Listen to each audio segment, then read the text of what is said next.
Hello and welcome to Retro Reviews, my channel where I review my favorite retro video games of all time, as well as some modern releases I've recently finished. Today I want to look at a remaster of a retro game that I absolutely adore, that I've actually talked about a couple of times but never done a full review on, and that is Metroid Prime. This is my favorite Metroid game in the entire franchise, which is saying a lot because the Metroid franchise might be the most consistent across the board, with pretty much fantastic top-tier experiences for all the mainline entries. The Metroid Prime has always stood head and shoulders above other games in the series because of how fantastic they were able to transition from 2D to 3D and make it just the most fun experience I've probably ever had with a first-person video game. So Metroid is an interesting example of the jump from 2D to 3D. While most of their franchises, Nintendo's franchises, were making the jump on the Nintendo 64, Metroid took a hiatus. They just had a big old gap for those mainline entries. You had the Super Nintendo era, transition to the Nintendo 64. I believe they maybe were trying to make Metroid Prime for the Nintendo 64 originally, but stuff got shifted back. I know they had trouble making the Morph Ball work in 3D. The fact that they're able to get it in at all was kind of a miracle. They were about to give up on it. They were able to do some more work, and they finally figured out a solution to make the Morph Ball work in a fully 3D environment. And that was a huge hurdle for them, along with making the first-person combat work, the scanning the environments, making this big, beautiful, gorgeous world. I think it absolutely needed to be on the GameCube. It still runs super well. Going back and playing the GameCube version is still a phenomenal experience. But with the recent remaster and port to the Switch, there is no better place to play Metroid Prime. When it launched, I got it day one. I'm a big physical media collector. I haven't played Baldur's Gate 3 yet because I'm waiting for them to ship me my physical edition. I waited and held out because I knew they were probably going to make one. But for Metroid Prime, I already have the original. I have the Metroid Prime trilogy on the Wii. I just really needed to play this game again. So I bought it digitally day one. I didn't worry about the physical edition. I'll probably pick it up later on for my collection, but I was too excited to play through this game again because it's been on my top 10, my top 5 for so long. I wanted to make sure it was still there. And sure enough, playing through it just reaffirmed everything I know and love about this game. I played this game way back when on the GameCube. I remember my brother buying it and thinking it was the most spectacular experience I'd ever have. So whenever he was not playing the GameCube, I was allowed to go on and play my own file, and I had the time of my life. I remember it being fairly difficult since I was a little kid. I remember the controls being something to wrestle with a little bit, but for the most part, especially for Nintendo's realistically their first big entry in a first-person shooter franchise, they really knocked it out of the park. The Z targeting worked exceptionally well on the GameCube. Utilizing the second stick in the remaster is obviously superior in almost every single way. Having the twin stick movement is something that was not revolutionized until much later, but the way they implemented it in the original with the Z targeting actually worked pretty darn well. I remember thinking that it was hopefully going to translate well into the Wii version, and that was obviously great with the Wii motion controller and everything. And then the twin stick version is just the best way to play this game. So it controls really well on the GameCube, but it controls superiorly on the Nintendo Switch version. I also love going into the Morph Ball. It still feels fantastic to roll around and do the environmental puzzles. They have little confined spaces that you can only get into via the Morph Ball. You have things like being able to jump, being able to use your bombs, being able to use the Boost Ball, which is an interesting new mechanic they added to this game. And let's talk about mechanics while we're here.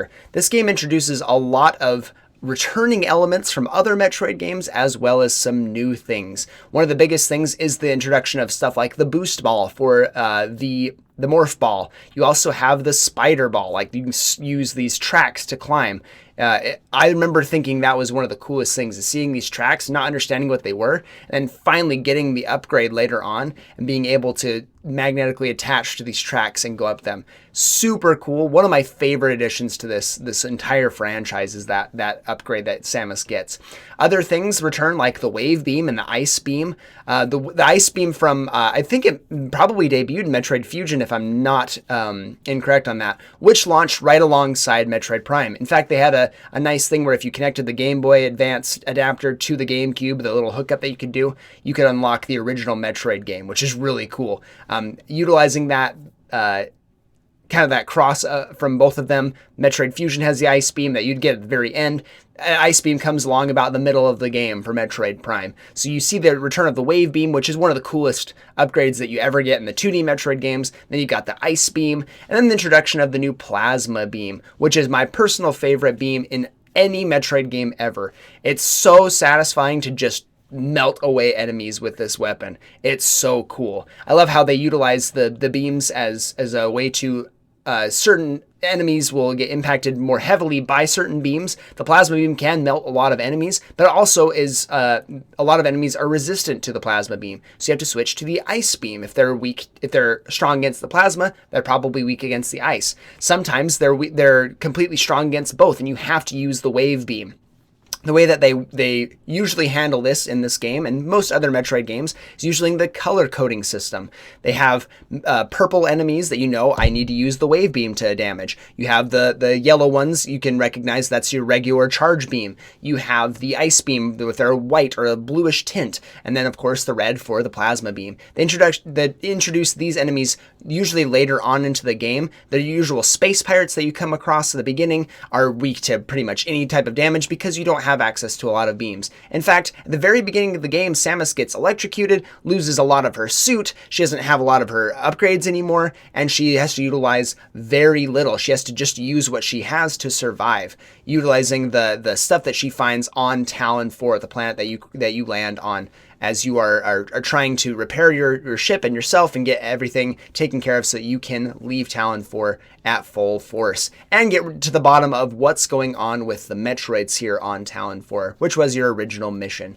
And along the way, of course, you'll see Ridley flying around, who is your arch nemesis from the original 2D games. It's really cool, all the stuff that they implemented into Metroid Prime that pays homage to the original 2D games. I just love everything about what they did with this game, especially the lore aspect. I talked about this in some of my games where I talk about Metroid Prime. The lore in this game is so phenomenally well written. Everything about the lore is so much fun to explore. And you do that through your environmental scanner. You can scan things in the environment using your visor. You have a little toggle you switch on, and you can scan certain things. Sometimes it'll unlock doors. Sometimes it'll unlock secrets. Sometimes you won't know that something is breakable until you scan it, and you're like, oh, there's a keyword in here that correlates to my missiles here, or correlates to a certain beam that I'm using. It's really smart how they utilize wording and text to color code certain things to catch your attention. If you don't want to read everything, they make it really easy for you to understand what you need to do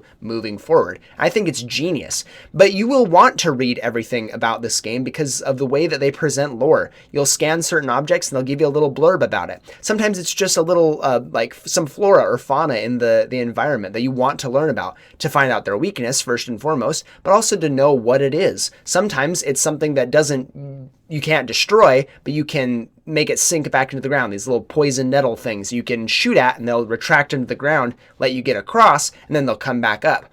Or certain enemies that are only weak to your missiles or certain beams, and you can't hit them with their standard beam. Stuff like that is so crucial. But at the same time, they'll also throw out little things about the world, about the environment, about the Chozo people. You get so much about this ancient race, and understanding more about them is imperative to understanding more about Samus and her suit that she wears.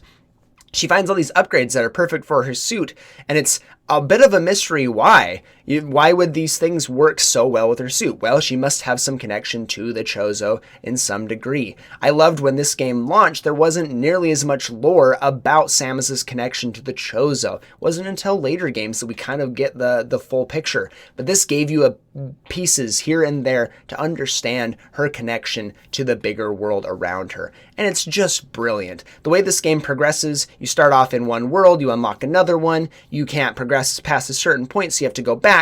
And now that you've unlocked this certain new beam or new missile, or the Morph Ball has a new upgrade, now you can access a new area in this other place. The way they handle progression is so genius. You unlock different areas, certain places will be walled off due to something that you don't have yet. You have to go back into a new place. Now you've unlocked a new place because you found an upgrade that is applicable to there. The way that they utilize the Metroidvania type formula in 3D is perfect.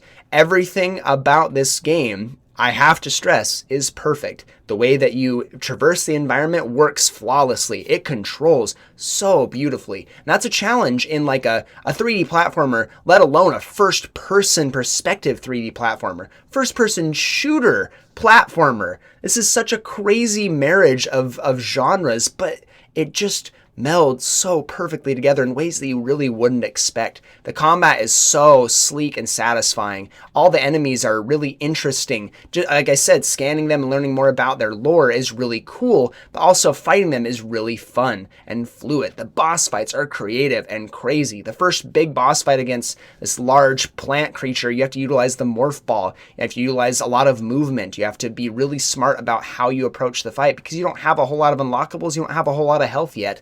It's genius. It's the best introduction boss fight maybe in all of gaming. It's so good. And the boss fights just keep ramping up from there. Finally, all the way up until your fight with Ridley and then your fight with Metroid Prime itself, which is a crazy Phazon-infused version of a Metroid. Phazon, this toxic substance that damages you until you get the Phazon suit. Everything from the start of this game to the end of this game is absolutely flawless. I played it from start to finish, getting every single thing, scanning every single thing in the environment, getting every single upgrade, really milking every bit of time out of this experience that I could. It took me about 14 hours or so, and it was worth every bit of my time. I will undoubtedly go back and play this game again because of how special it really is.